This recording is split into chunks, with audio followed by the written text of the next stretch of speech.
Hello, family. My name is James Trice, and I'm the creator of a podcast called YANA, or You Are Not Alone. You Are Not Alone is a podcast for Black men. It is more than just a podcast. It's a lifeline and a brotherhood. We're here to create a supportive, judgment-free space where Black men can have real, open conversations about what truly matters to us, from family and relationships to community, sports, culture, politics, faith, sex, race, education, and the challenges of everyday life. We dive deep into it all. Whether you're looking for advice, motivation, prayer, or just a comfort of knowing you're not walking this journey alone. YANA is here for you. This is your space to connect, grow, and be heard, because none of us are meant to do life alone. Look for new episodes weekly wherever you get your podcasts. And look for me on Instagram at jbtrice123. Welcome to YANA.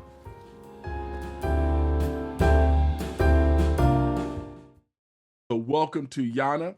And today's guest, we have Jack Foster Sr. today. And I want to welcome Jack to the show.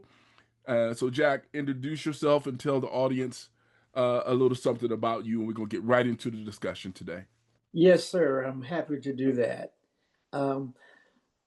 First of all, I want to mention the fact that at the age of 12, I accepted Christ as my Savior, and I've been going forward in that arena since then, since the age of 12. I've been married to the same woman for 58 years. Wow, that's and incredible. I have 4 adult children. I have 5 grandchildren and even 2 great grandchildren. So, Lord has blessed me in that arena very well. I like also mention that I just celebrated my 80th birthday, 80th year of life. Wow, And brother, you do not look 80. I was going to say that, man. You do not look 80, man. I know some 50-year-olds who are not getting around as yeah, good as you are getting yeah. around, brother. You look good for 80. Well, thank you very much. I give God the glory for that. And that's just His grace and mercy. That's all I can say. But yeah, Yes. had a great celebration. My kids threw me a semi-surprise birthday party, and it was really great. And I had some great people there. Uh, All right. Yourself included.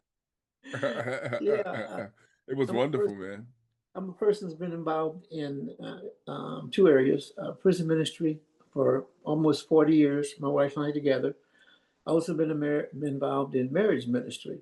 That's a program, a ministry where we encouraged and gave spiritual counsel to married couples. We're not licensed counselors in that regard, but for 20 years we were in that setting, encouraging marriages, and with the goal of sponsoring or engendering healthy marriages, whole marriages, Wow. and hopefully coming against divorce.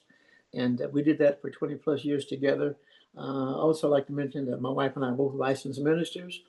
And finally, I've been retired. I was an industrial salesman for 35 years, retired in the year 2006. And I had a pretty great, successful career, which I also give God the glory for.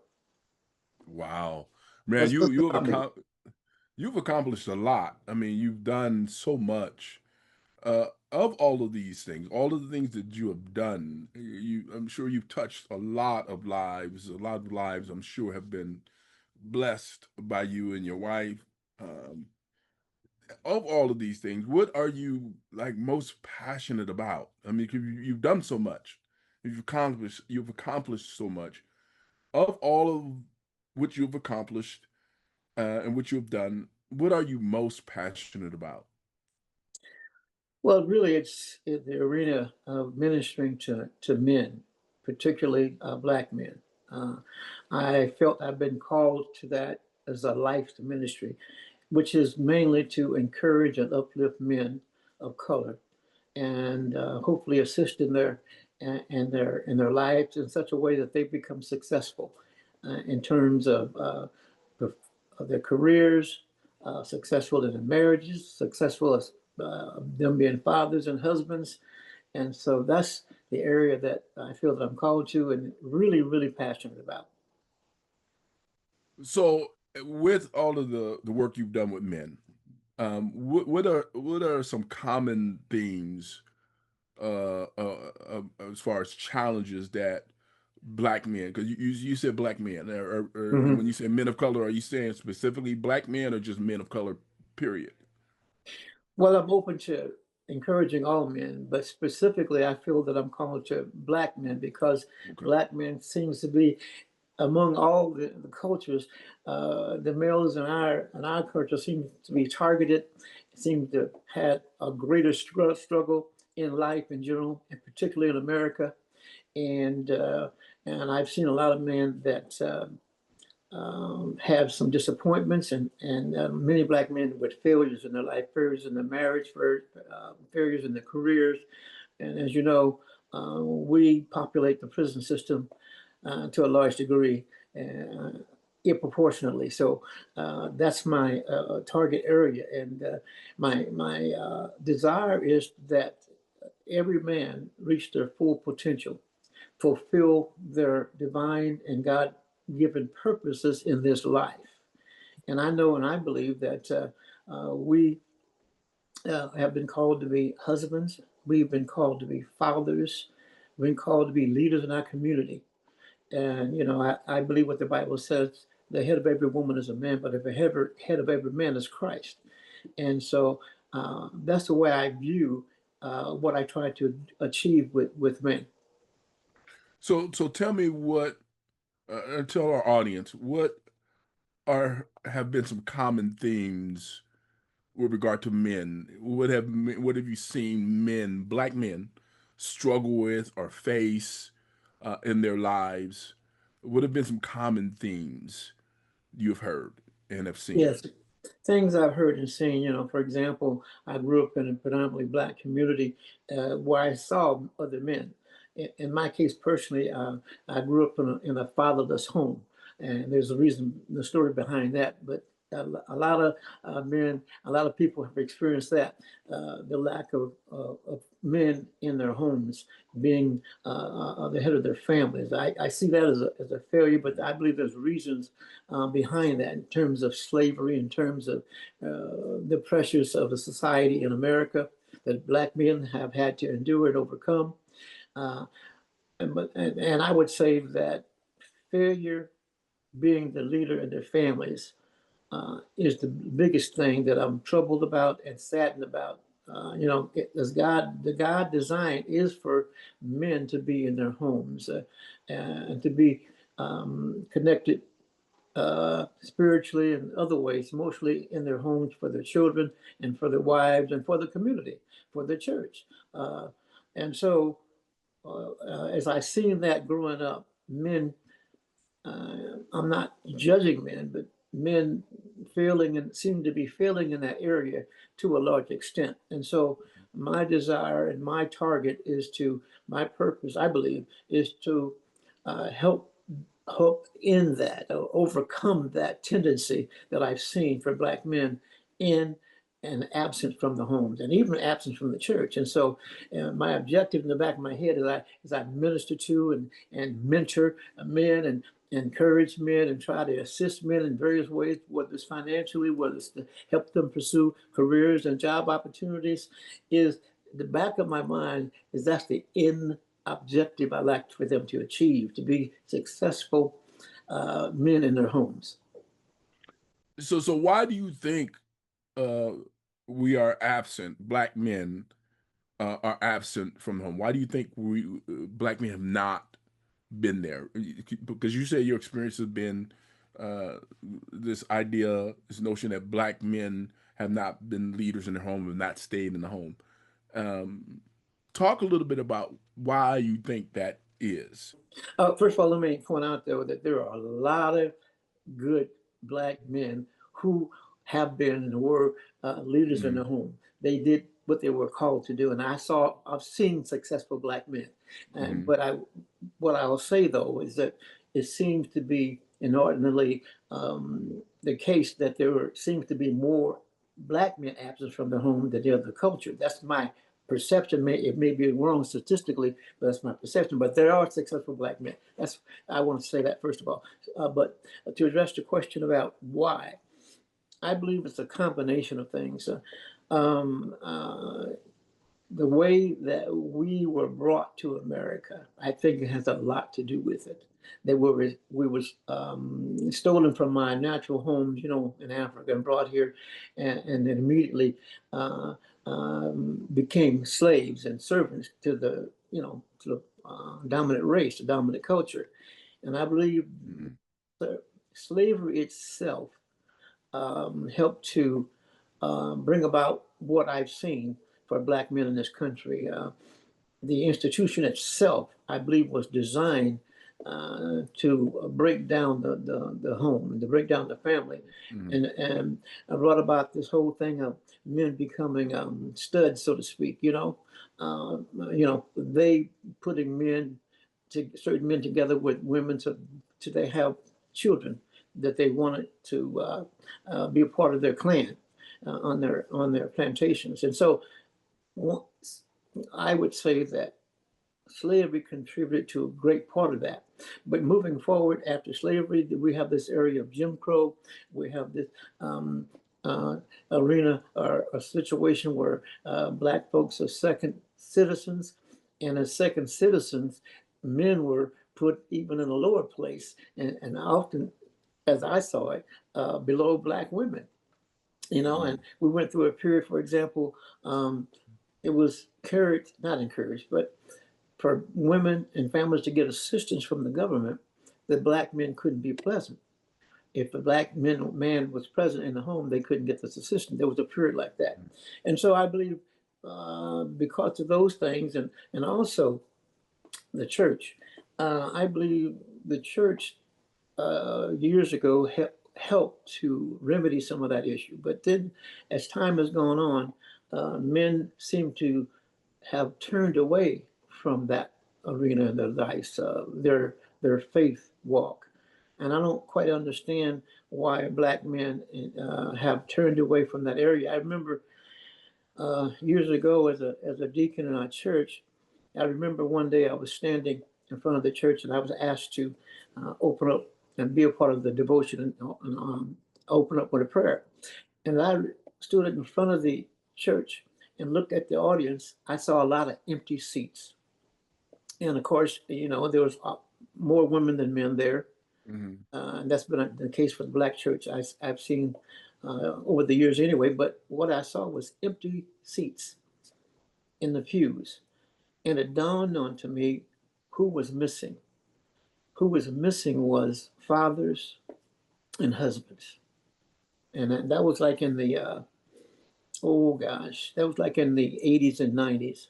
I remember having that experience, and it touched me in such a way that I knew there was a problem. I knew there was a reason men were absent. I didn't know how or specifically why. At that point, I learned later on what I'm telling you now. But I knew I had to do something. I knew I had to do something. If God showed me that, there was something I was compelled to do to address it.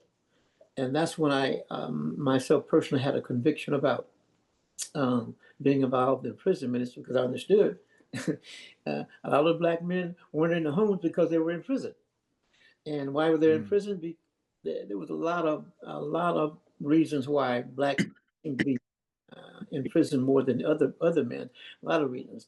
It had to do again with slavery. It had to do with what was going on in terms of Jim Crow. It had to do with what was going on and how the black man was viewed. And so men wound up being in prison and being absent. And and the other issue, question of why men were turning away from God, I don't understand fully, other than being maybe disillusioned.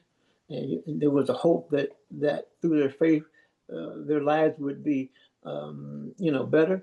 And when those things didn't happen, like a lot of people, they get disillusioned and turn away from the church. So I saw all these things happening, and the end result is that men were absent in the family, in the black family, and men were absent in their communities.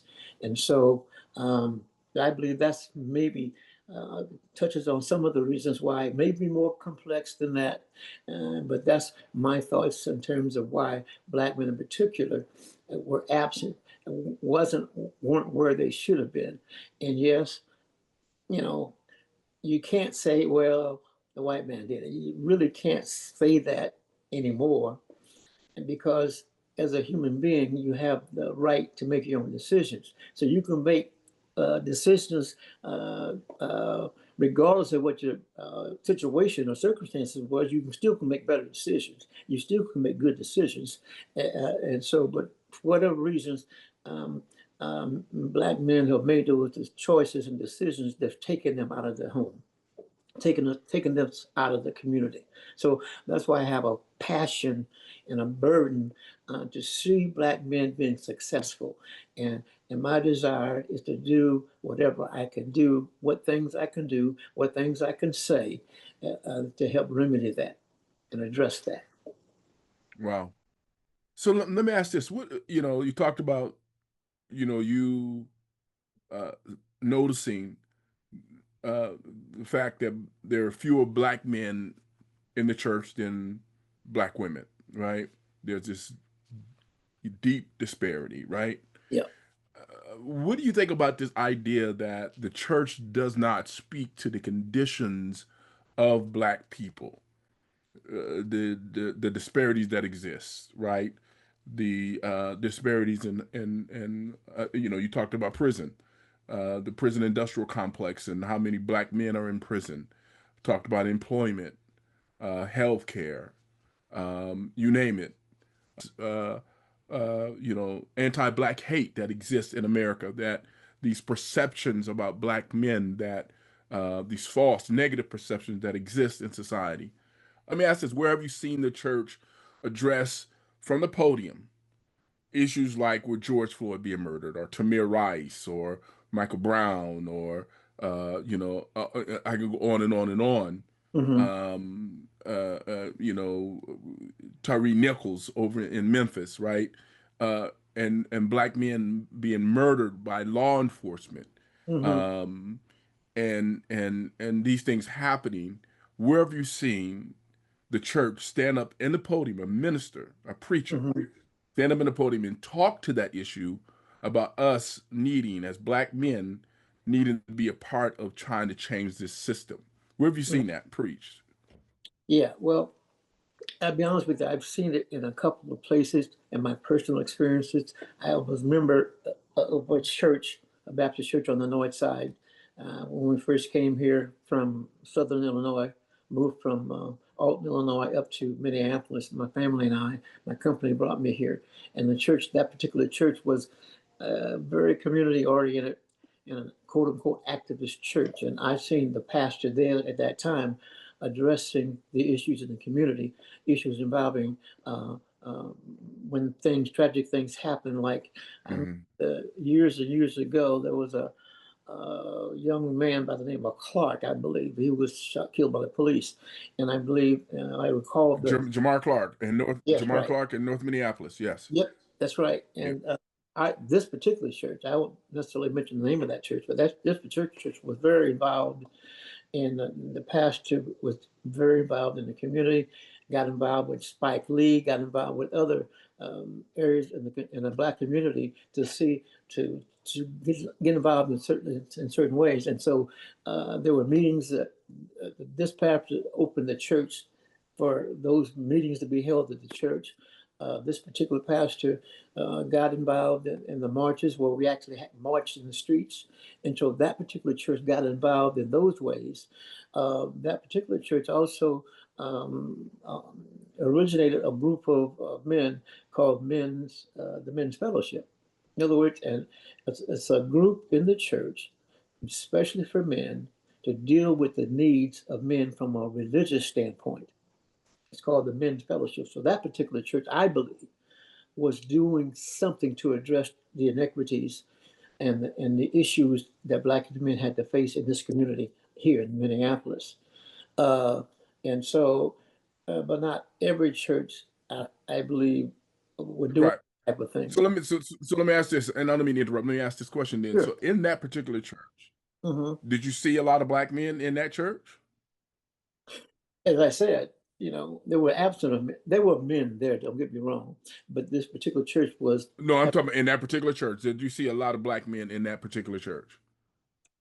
yes, I Okay. saw a lot of black men, but my point there was there were a lot of black men missing. There should have been more black men there. No, That, no, and I get that. Right but, now. And so but like yeah, I again, saw this black. notion that right. Yeah, And there are churches that do that. But they are right. few and far in between is what Yeah, yeah. my research have shown that when I've done research around this, that black men have said the reason why they don't go to church is because uh, it's not speaking to the issues that impact their lives, Hmm. the Hmm. disparities that exist, and all of that. They're not actually speaking to those issues. Yeah, I And can. there are some who do. Yeah, There are some that do. There are a lot more that don't. yeah, I agree. I agree with that statement. But it turned out for me in that particular church, there were some things being done, and I believe the pastor there and the leadership there was attuned to what was going on, and they understood Yeah. that there was a need to that needs to be addressed and about black men in the community, and so there were things being done specifically to encourage, to lift up, and to Mm-hmm. redirect and, Mm-hmm. and to solicit the participation of black men in the church and outside of the church. So, yeah, Mm-hmm. that happened there. But I agree with you that there weren't all that many churches that were doing those types of things that could have been Mm-hmm. doing those types of things, and so and that may have contributed to that. It may help the problem be worsened because the churches were not as a whole doing those things. If the churches Right. as a whole, black churches as a whole, would have been doing Mm-hmm. more of those things, I think Mm-hmm. some of those issues of black men could have been remedied and addressed. Right. So let me ask this follow-up question then. So what do you think is the most challenging thing facing black men today? And Wow, then what can be done to address it? wow, wow, wow, wow, wow. Economically and professionally, we're still behind in the other. It seems to me every other ethnicity, we're the last hired and the first fired is my perception in terms of jobs and career and taking care of your family financially, and that's where it really starts economically with a job, with good jobs. And what I've seen is that, like I said, we're we're behind in that arena. We've made strides over the years. There have been times when there have been efforts made to address that by the corporate sector, corporate world, but those efforts were meager and and not continued, especially in these today times we're living in today. I think uh, the times that companies are seeking to employ black men, that time has seemed to have been past now. And so again, black men are now behind the eight ball in that arena now again. They have been that way in the 60s, and I think that was remedied somewhat in the 70s because I'm a product of equal opportunity. You remember equal opportunity, right? And I'm a product of that. That's why I had a successful business career because there was an emphasis on placed on hiring minorities, specifically black men. And I benefited from that. A lot of black men benefited from that. That emphasis doesn't seem to be in the forefront today in corporate America. Hmm. Hmm. You So know, so what do you think then is the solution? What needs to happen to change that? wow.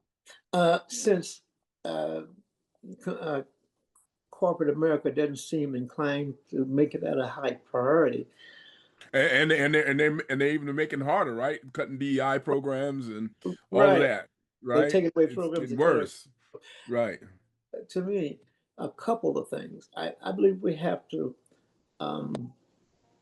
reach our young black men at an early age and let them understand and see and know that they're the difference.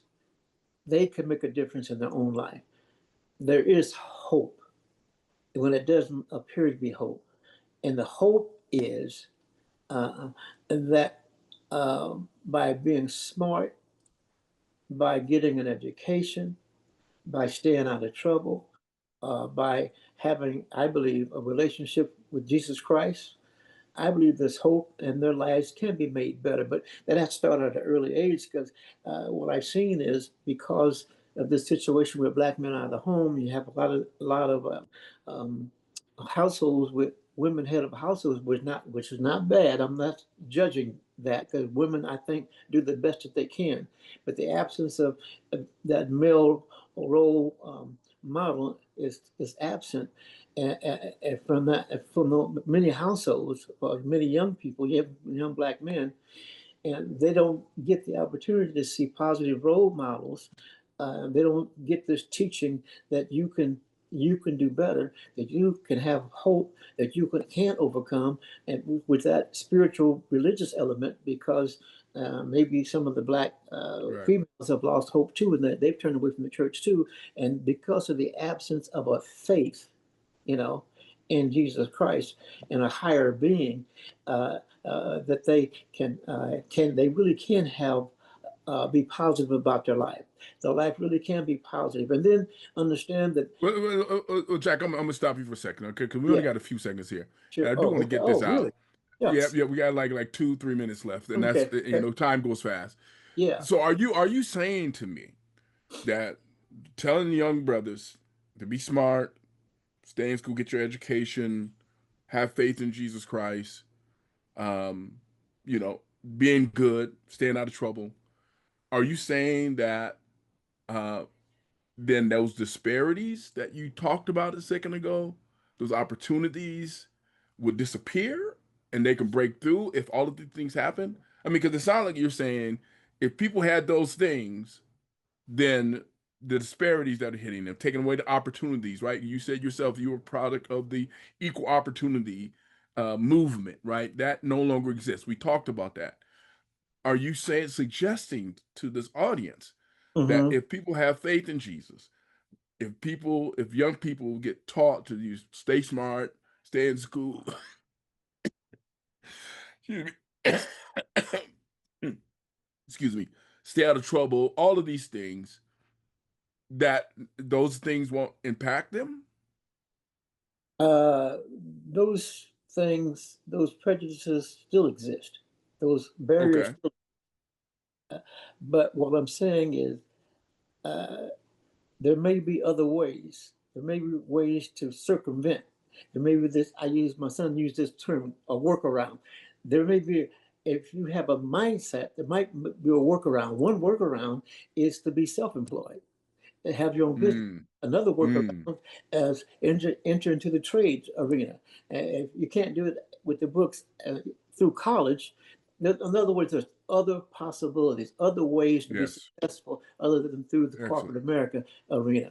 And Great. so, yes, if they keep their nose clean and understand that there's hope and willing to work hard, there may be other doors of opportunities open to you that you might be successful. Right. But if you You know, give up, right? but if you give Right. up, even if there was an open door of opportunity, you might miss that opportunity. But that's why you have to have hope and have to have uh, have high standards for yourself and be willing to work hard. Right. You know, the Bible says hope deferred makes the heart sick. Yes. Right. And people have had hope. How do they maintain hope? As we close in a few seconds, how do people maintain a sense of hope in a Mm. society that right now is rife with negative opinions and stereotypes about them, and carries those things out through public policy, right? How does one maintain that hope in the midst of all of those obstacles that are in their way? Yes, that's major. I believe that my true hope is in Christ, because in Christ, through our faith, through this God that sits high and looks low, through that God, we can love ourselves.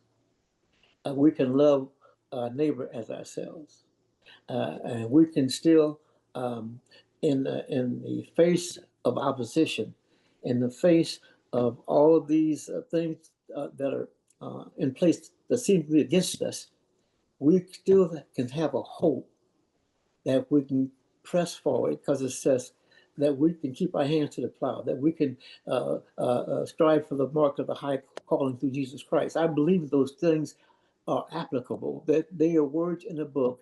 They may sound all heady, something in the sky to be that's far away, but I believe those things are real because we're serving a God who's real, and a God that can do all the things that are possible, a God that can do the impossible in our lives, oh God. And so, but as long as we have that faith and we walk in that faith and speak it, believe it, and walk in it, I believe things can turn around. I believe people can still be successful, even in the world that we live in today, with all the opposition that we have.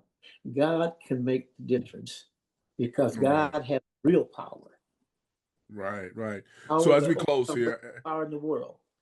I so as we Yeah, close here, we're yeah, going to close in a few minutes. Uh, yeah. what last words as we close would you say to this audience, to people who are listening to you right now? What final words would you like to say to them? And then also mention one, either a quote or a song or a book or something that has inspired you. Hmm. Great. One of the things that really inspired me recently is this movement that I've been privileged to be a part of, called YANA. And you mentioned it earlier. You are not alone. And I believe that's a mantra that should be used and should be spoken over our young people, especially our young Black men. You are not alone. And the thought being that we have not only have each other to support one another, Yana, you are not alone, but also you have a God that's all powerful and all knowing, that loves us, loved us so much that he gave the life of his son, that we might have a life here and have a life in the hereafter. So Yana is the mantra that I would speak over this airways. You are not alone. You Mm, have more working for you than you realize. yes. That it? That's it. All right. Thank you, brother. Thank you, brother Jack, for joining us, brother. We got to have you come back because there's a couple of things I want to really dive into that you shared, and I think I want to do a deeper dive into it. So we're going to have you come back. So thank you so much for joining us. Thank you, audience, for listening to this episode of Yana. You have been listening to Yana. You are not alone, because we're interconnected and we walk this journey of life together. We're not meant to do life alone. Until next time, the next episode, take care. And also, I want to encourage you to follow me on YouTube. Go to my YouTube channel, Yana James Trice. And then also, you can catch episodes of Yana on wherever you get your podcast. Thank you so much. Until next time, grace and peace, everyone. YANA is here for you. This is your space to connect, grow, and be heard because none of us are meant to do life alone.